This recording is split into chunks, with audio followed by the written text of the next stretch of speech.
Hello అండి. ఈరోజు త్రినేత్ర స్వామి పూజ చేసుకోవడానికి నేను సిద్ధం చేసుకుంటున్నాను. ఇంకా నాకు మర్రి కొమ్మలైతే మాత్రం పెద్దమ్మ తల్లి టెంపుల్‌కి మార్నింగ్ వెళ్ళాను. నాకు మర్రి చెట్టు కనిపించింది. అక్కడ కొమ్మలైతే కోసుకొని వచ్చాను. ఇంకా త్రినేత్ర స్వామికి నేను 9 మేళాలు రెడీ చేశాను. సిద్ధం చేస్తున్నాను. సూర్యాస్తమయం తర్వాత పూజ చేసుకోవడానికి సిద్ధంగా ఉన్నాను. ప్రసాదాలైతే కంప్లీట్ చేసుకున్నాను. ఇంకా ఈరోజే స్పెషల్ క్షీరాబ్ది ద్వాదశి కదా!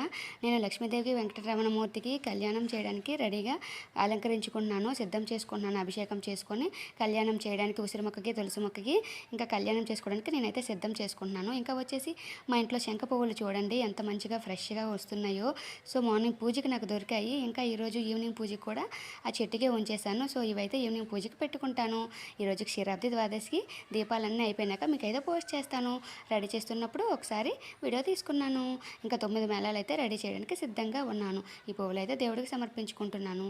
తెలకల వాన దగ్గరికి వచ్చి నువ్వుల నూనె అయితే పెట్టుకోవాలి ఈరోజు త్రినాథ స్వామి పూజకి.